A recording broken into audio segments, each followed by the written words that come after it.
इथं उठल्या उठल्या चालू होतं चटईचं काम करणं. दोघं बापले का करत होते चटईचे काम आणि मी इथं उपास असल्यामुळे फराळीची व्यवस्था करत होती. देवपूजा करून घेतली आणि फराळीची तयारीला लागत होती. तर सर्वात पहिले सर्वांना आषाढी एकादशीच्या खूप खूप खूप खूप हार्दिक शुभेच्छा माझ्याकडून आणि माझ्या परिवारांकडून. तर इथं माझी देवपूजा वगैरे झाली होती आणि इथे मी फराळीची तयारी करत होती. तर तुम्ही बघू शकता आलू उकडून घेतले होते मी तशी आणि सोलून गिरून घेतले आणि इथे साबुदाणा रात्रीच मुरू घातला होता. ते खूप मस्त मुरला पण होता. तुम्हाला दाखवते मी. बघा किती छान प्रकारे मुरला होता.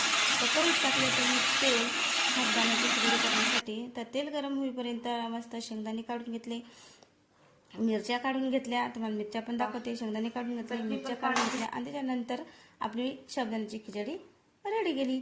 तर तुम्ही तशी बघू शकता साबुदाण्याची खिचडी किती छान झाली, किती मस्त झाली.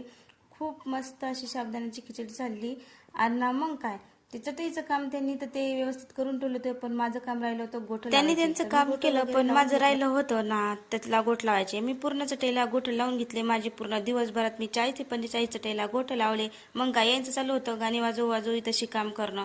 ते मी 45 याला गोठ लावले चटईला. तर मग परत चटया लागतात ते परत व्यवस्थित करत होते.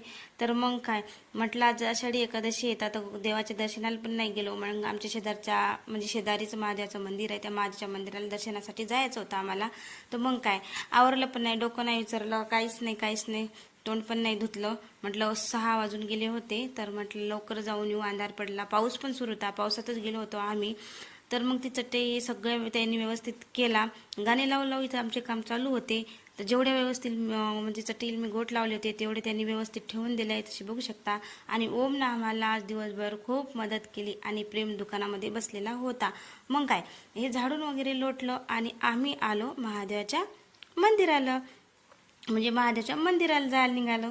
तर तिथं काय पाऊस तर चालू होता. छत्री घेऊन गेलो, असे गाडीवर छत्री धरली म्हणजे ओलं होऊ नये म्हणून. असं म्हणजे झड कशी असते तसं पाऊस चालू होता. मग काय छत्री घेऊन गेलो महादेवाच्या दर्शनाला. आलो महादेवाच्या मंदिराजवळ आणि खाली उतरत होतो. तुम्ही बघू शकता खाली उतरल्यानंतर मस्त महादेवाचं दर्शन वगैरे घेतलं. महादेवाच्या दर्शनात इकडं कोणीच नव्हतं कारण उशीर खूप झाला होता, संध्याकाळ झाली होती. आणि हे आहे आमच्या घरा शेजारचं महादेवाचं मंदिर, ज्याला वदठीतला महादेव असं म्हणतात.